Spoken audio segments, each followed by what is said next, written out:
Krishna news और मैं हूं आपके साथ सलोनी मलिक। बुलेटिन का आगाज करेंगे फटाफट अंदाज में। कृषि कानूनों के खिलाफ किसानों का आंदोलन जारी है। दिल्ली की सीमाओं पर कड़ाके की ठंड के बीच भी किसान अपनी मांगों को लेकर डटे हुए हैं।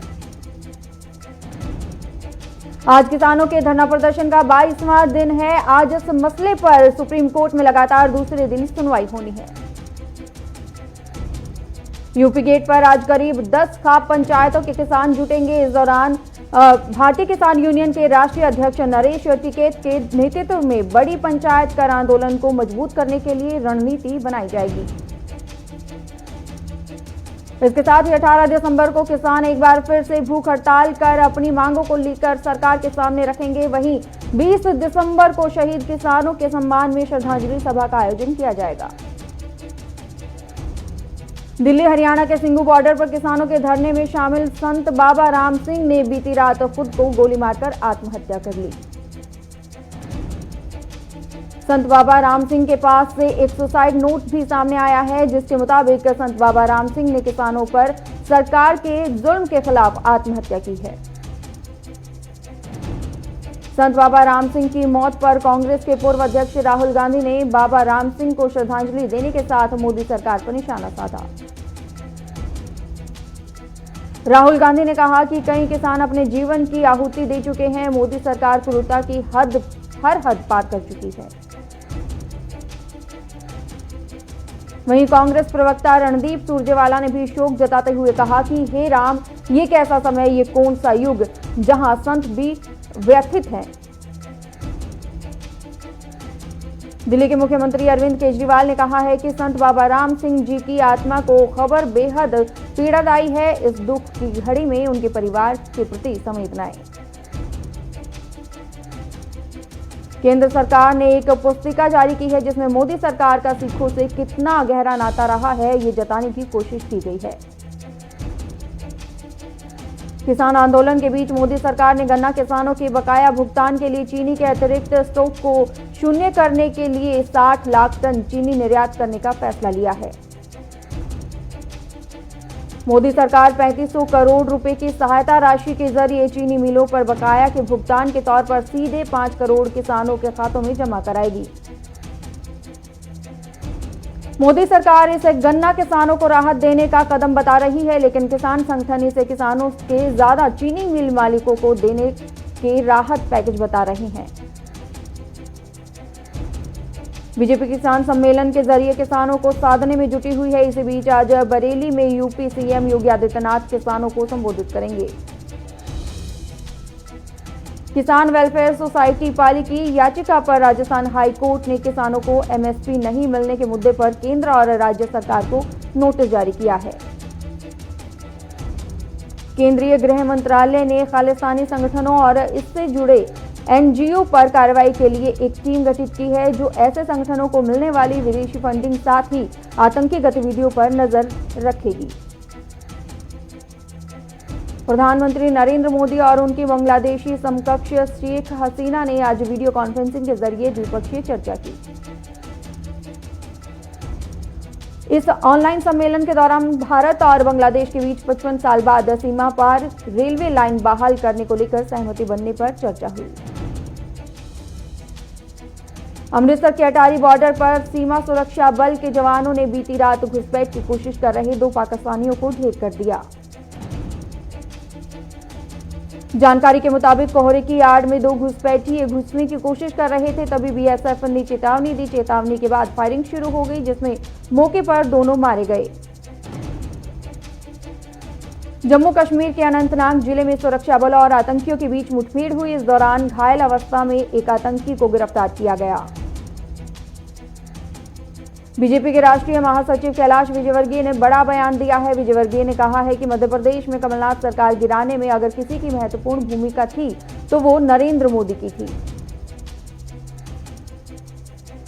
कैलाश विजयवर्गीय के बयान पर कांग्रेस ने प्रतिक्रिया देते हुए कहा है कि हमारे आरोपों की पुष्टि खुद कैलाश विजयवर्गीय ने कर दी है। पश्चिम बंगाल में टीएमसी के दिग्गज नेता शुभेंदु अधिकारी के एमएलए पद से इस्तीफा देने के बाद सियासी हलचल बढ़ गई है। बताया जा रहा है कि शुभेंदु अधिकारी बीजेपी का दामन थाम सकते हैं। इसी बीच सीएम ममता बनर्जी ने बिना नाम लिए शुभेंदु अधिकारी पर हमला बोला है। उन्होंने कहा है कि टीएमसी एक बरगद के पेड़ की तरह है, एक दो लोगों के जाने से कोई फर्क नहीं पड़ता।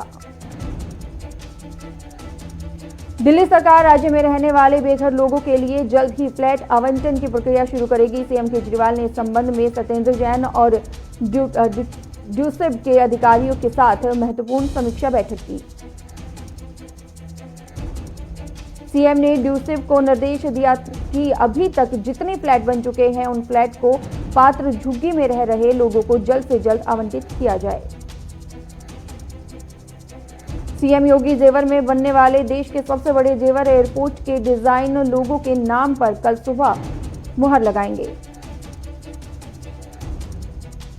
सीएम शिवराज ने कैबिनेट मंत्रियों को नसीहत देते हुए कहा है कि अब क्रिकेट की तरह 2020 फॉर्मेट में काम करना होगा, यानी कैबिनेट को ताबड़तोड़ अंदाज में फैसले लेने होंगे और उन फैसलों को अमली जामा पहनाना होगा। सुप्रीम कोर्ट को कोलेजियम की बैठक में बाद देश के 5 हाई कोर्ट को नए चीफ जस्टिस मिलने जा रहे हैं। 5 में से 2 तो दिल्ली हाई कोर्ट से ही हैं। सभी राष्ट्रीय राजमार्ग जो चीन की सीमा तक जाने के लिए फीडर सड़कों के रूप में हैं या राष्ट्रीय सुरक्षा के लिए रणनीतिक महत्व रखते हैं, उन्हें 10 मीटर यानी 32 फीट से ज्यादा चौड़ा किया जाएगा। मध्य रेलवे ने वातानुकूलित लोकल ट्रेनों की आज से शुरुआत कर दी है। आज कुर्ला से सीएसटी के लिए पहली एसी लोकल ट्रेन सुबह रवाना की गई। देश में कोविड-19 के कुल मामले बढ़कर 99,56,598 हो गए हैं। वहीं अब तक कोरोना की वजह से 1,44,451 मरीजों की मौत हो गई है। केंद्रीय स्वास्थ्य मंत्रालय की ओर से जारी आंकड़ों के मुताबिक पिछले 24 घंटे में 24,010 नए मामले सामने आए हैं, जबकि इस दौरान 355 लोगों की मौत हो गई है। कश्मीर से लेकर उत्तराखंड हिमाचल तक बर्फबारी का दौर जारी है। भारी बर्फबारी से मैदानी इलाकों में शीतलहर चल रही है, जिसने दिसंबर में सर्दी के रिकॉर्ड तोड़ दिए हैं। ताजा बर्फबारी के बाद कश्मीर के गुलमर्ग में तापमान 0 से 11 डिग्री नीचे पहुंच गया है। वहीं कुल्लू घाटी में पारा 0 से 7 डिग्री नीचे दर्ज किया गया है। दिल्ली से सटे इलाके में भी सर्द हवाओं की चपेट में आ गए हैं। सुबह के वक्त सड़कों पर रोजाना घना कोहरा देखने को मिल रहा है। राजधानी दिल्ली में लगातार बढ़ रही ठिठुरन के बीच मौसम विभाग ने भविष्यवाणी की है कि आने वाले दिनों में कड़ाके की ठंड पड़ने वाली है। आपके मोबाइल फोन से लेकर टीवी तक के सिग्नलों का स्तर सुधरने वाली कम्युनिकेशन सैटेलाइट CMS-1 को आज लॉन्च कर दिया जाएगा। कुशीनगर में युवतियों के साथ पुलिस चौकी इंचार्ज ने अपने सहयोगियों के साथ अश्लील हरकत की है और विरोध करने पर परिवार के लोगों के साथ मारपीट भी की। चामराजनगर के जिलाधिकारी कार्यालय पर किसानों ने केंद्र सरकार के खिलाफ धरना प्रदर्शन किया और कृषि कानूनों को वापस लेने की मांग की। फतेहपुर में पुलिस को बड़ी कामयाबी हाथ लगी है। पुलिस ने 2 तस्करों को गिरफ्तार किया है, जिनके पास से 995 पेटी अवैध शराब भी बरामद हुई है। छत्तीसगढ़ सरकार के 2 साल पूरे होने पर विधायक इंद्रशाह मंडावी ने सरकार को उपलब्धियां गिनाई और कहा कि हमारी सरकार ने सभी वर्गों के विकास के लिए कदम उठाए हैं। मधुबनी में प्रमंडल आयुक्त मयंक बरबरे ने बाबू बरही प्रखंड मुख्यालय में विभिन्न कार्यालयों का निरीक्षण किया। पूर्व सांसद पप्पू यादव ने अफरत राइस मिल के मालिक राकेश गुप्ता के परिजनों से मुलाकात की और उन्हें ढांढस बधाया। इस दौरान उन्होंने नीतीश कुमार से सवाल पूछे। जांजगीर में कर्ज से परेशान होकर एक किसान ने मोबाइल टावर से कूदकर आत्महत्या कर ली। सिवान में ग्रामीणों ने आरोप लगाया है कि गांव में शमशान घाट पर प्रशासन की मिलीभगत से पंचायत राज सरकार भवन का निर्माण कराया जा रहा है। बिहार के कटिहार में पुलिस ने 5 अफगानिस्तानी नागरिकों को गिरफ्तार किया है। पुलिस ने इनके पास से 5 लाख रुपए तक के लेन देन से संबंधी कागजात बरामद किए हैं। बलौदा बाजार में बीजेपी सांसद सुनील सोनी ने प्रेस कॉन्फ्रेंस की। इस दौरान उन्होंने कहा कि कृषि कानूनों से किसानों को फायदा होगा। चंडीगढ़ में उप मुख्यमंत्री दुष्यंत चौटाला ने राजस्व विभाग के अधिकारियों की रजिस्ट्री से संबंधित समीक्षा बैठक की अध्यक्षता की और सभी उपायुक्तों को एक हफ्ते में रिपोर्ट भेजने के लिए आदेश दिए। सोनभद्र में समाजवादी पार्टी के नेता राम भुवन यादव की हत्या के 2 आरोपियों को पुलिस ने गिरफ्तार कर लिया है। आरोपियों और उनके पास से 2 जिंदा कारतूस बरामद किए हैं। अमृतसर में नेशनल हाईवे पर हुए हादसे में होशियारपुर के एक किसान की मौत हो गई है। हादसा धुंध की वजह से हुआ, जिसमें कार का संतुलन बिगड़ गया। किसानों को बीमारियों से निजात दिलाने के लिए अमेरिका से डॉक्टर टिकरी बॉर्डर स्थित धरना स्थल पर पहुंचे हैं। वे किसानों के घुटने और कमर के अलावा दिल से जुड़ी बीमारियों का इलाज कर रहे हैं।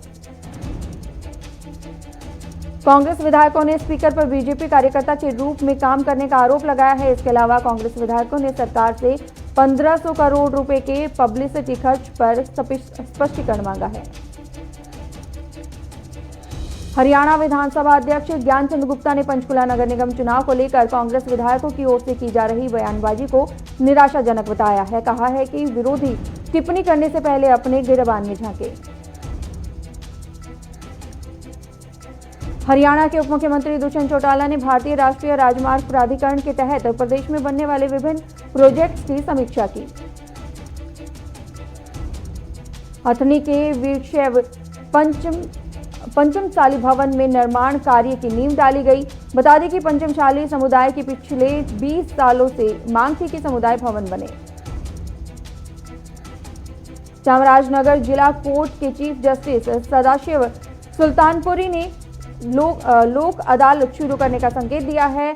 जिला कोर्ट परिसर में लोक अदालत चलाने से आपसी सलाह पर मसलों को राजी किया जाएगा। जालंधर में हॉकी टीम के कप्तान मनप्रीत सिंह ने मलेशियाई गर्लफ्रेंड इली सिद्दीकी से शादी की है। दोनों की 2012 में पहली मुलाकात हुई थी। रायचूर में किसान मोर्चा के अध्यक्ष ने कहा है कि किसान आंदोलन को वापस करने की मांग की गई है। आपको बता दें कि उत्तराखंड में पुलिस के 112 बेड़े में जल्द ही पेट्रोलिंग के लिए 100 स्कॉर्पियो गाड़ियों को शामिल किया जाएगा। ऐसे ही कई महत्वपूर्ण प्रस्ताव को गृह सचिव ने मंजूरी दी है। दिनेशपुर में किसान संगठनों ने कैबिनेट मंत्री अरविंद पांडे की अर्थी निकाली है और कैबिनेट मंत्री का पुतला फूंककर अपना रोष व्यक्त किया है। फतेहगढ़ साहिब में पंजाब युवक विकास बोर्ड के चेयरपर्सन इंजीनियर की अध्यक्षता में मीटिंग हुई। इस मौके पर उन्होंने कहा कि मैं सूबे के नौजवान वर्ग के साथ खड़े हैं और उनसे बेहतरीन और उज्जवल भविष्य के लिए दृढ़ संकल्प है। 21 दिसंबर से शुरू होने वाले उत्तराखंड विधानसभा सत्र के पहले दिन कांग्रेस बेरोजगारी के मुद्दे को लेकर विधानसभा का घेराव करेगी। फतेहगढ़ साहिब में नहर से एक युवक का शव मिलने से इलाके में सनसनी फैल गई है। पुलिस ने मामला दर्ज कर आगे की जांच शुरू कर दी है। रुड़की में बीजेपी विधायक ने पार्टी का झंडा दिखाकर कृषि बिलों के समर्थन में ट्रैक्टर रैली को रवाना किया। इस दौरान बीजेपी विधायक खुद ट्रैक्टर चलाते हुए नजर आए। उत्तरकाशी के डाकघर में खाताधारकों के करीब 2 करोड़ रुपए गबन करने वाले पोस्ट मास्टर को पुलिस ने गिरफ्तार कर लिया है।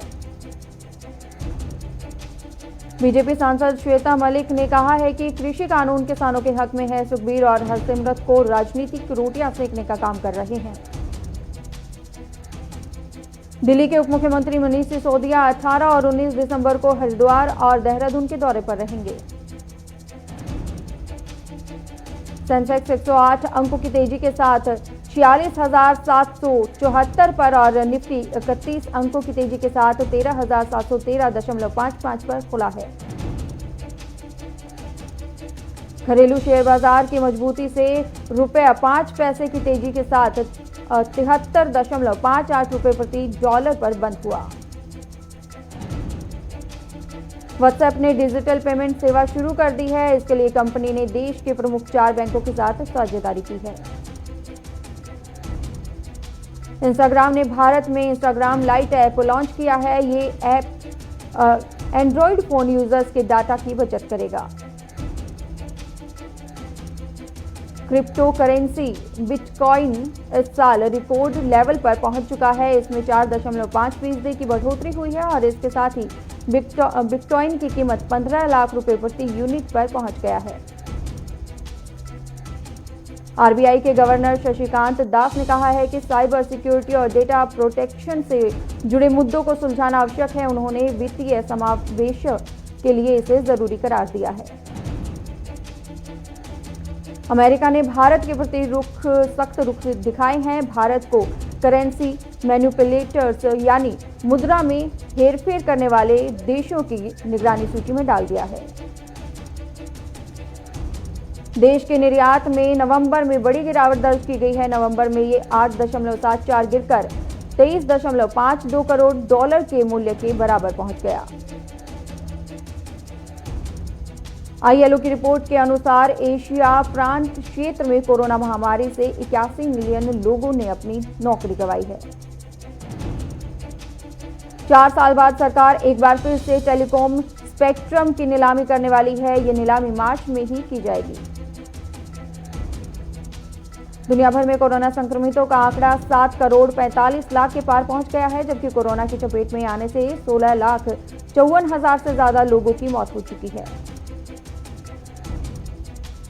पिछले 24 घंटे में 7,11,000 नए मामले सामने आए हैं और 13,363 संक्रमितों की जान चली गई। WHO ने चेतावनी दी है कि 2021 की शुरुआत में यूरोप में कोरोना वायरस की फिर तबाही मचा सकता है। अमेरिका के नवनिर्वाचित राष्ट्रपति जो बाइडेन ने ऐलान किया है कि वे अगले हफ्ते सार्वजनिक रूप से कोरोना वैक्सीन लाएंगे। बांग्लादेश की प्रधानमंत्री शेख हसीना ने कहा कि बांग्लादेश में सभी धर्म और जाति के लोगों को समान अधिकार प्राप्त है।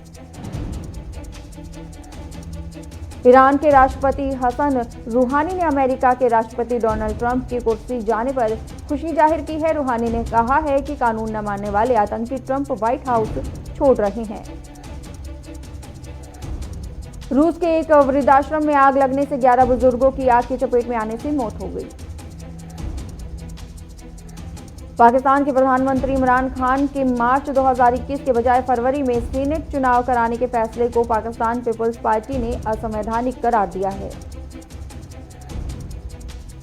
चीन का चंद्रयान यांग E5 चांद की सतह से चट्टानों और मलबे के नमूने लेकर धरती पर लौट आया है। अमेरिकी संसद ने 740 अरब डॉलर का रक्षा नीति विधेयक आधिकारिक रूप से पारित किया है। इसमें LAC पर भारत के खिलाफ चीन की आक्रामकता का विरोध भी शामिल किया गया है। सरोज खान की बायोपिक में माधुरी दीक्षित ही सरोज खान की भूमिका निभाएंगी, क्योंकि माधुरी के डांस मूव का श्रेय सरोज खान को ही जाता है। कंगना ने ट्विटर पर लिखा है कि किसानों को भड़काने वाले प्रियंका चोपड़ा और दिलजीत गायब हो गए हैं, तो उस पर दिलजीत ने फिर से कंगना पर तंज कसते हुए कहा है, कुछ तो शर्म करो। राजकुमार राव की शर्टलेस फोटो पर फैंस फिदा हुए हैं। बधाई दो के लुक में के लिए एक्टर जिम में कड़ी मेहनत कर रहे हैं। फिल्म एग्जीबिटर अक्षय राठी ने कहा है कि कितनी बेहतरीन बात है कि अक्षय कुमार इतने समय में एक फिल्म भी खत्म कर लेते हैं, जबकि इतने समय में दूसरे कलाकार सिर्फ कुछ सीक्वल से सीख पाते हैं। पेटा ने एक्टर सोनू सूद और एक्ट्रेस श्रद्धा कपूर को 2020 में इंडिया का हॉटेस्ट वेजिटेरियन घोषित किया है। बता दें कि यही अवार्ड पीएम मोदी और बिग बी भी जीत चुके हैं। पूर्व बल्लेबाज लक्ष्मण ने कहा है कि विराट कोहली को सुधार की जरूरत है। वो फील्डिंग सेट करते वक्त थोड़ा सजग रहें और साथ ही टीम में भी लगातार बदलाव करते रहें। पहला टेस्ट मैच में KL राहुल को प्लेइंग 11 में जगह नहीं मिली है और उनकी जगह प्लेइंग 11 में हनुमान विहारी को मौका दिया गया है। विराट कोहली का कहना है कि उनका व्यक्तित्व नए भारत का प्रतिनिधित्व करता है, जहां पर कोई चुनौती से लड़ना चाहता है और विजय होना चाहता है। विराट कोहली और उनकी टीम इंग्लैंड में शुरू होने वाले पहले टेस्ट में ऑस्ट्रेलिया को चुनौती देने के लिए तैयार है, क्योंकि इस मैच में ऑस्ट्रेलिया टीम के कई खिलाड़ी चोटों की समस्या से जूझ रहे हैं। पूर्व कप्तान मोहम्मद अजहरुद्दीन मेजबान का कहना है कि भारत को एडिलेड में 2 स्पिनर्स के साथ उतारा जाएगा, क्योंकि तीसरे मैच में कोहली के न होने पर मुश्किलें हो सकती हैं। मेरे साथ इस बुलेटिन में इतना ही। देश और दुनिया की तमाम खबरों के लिए बने रहिए गुलिस्तान न्यूज के साथ। नमस्कार।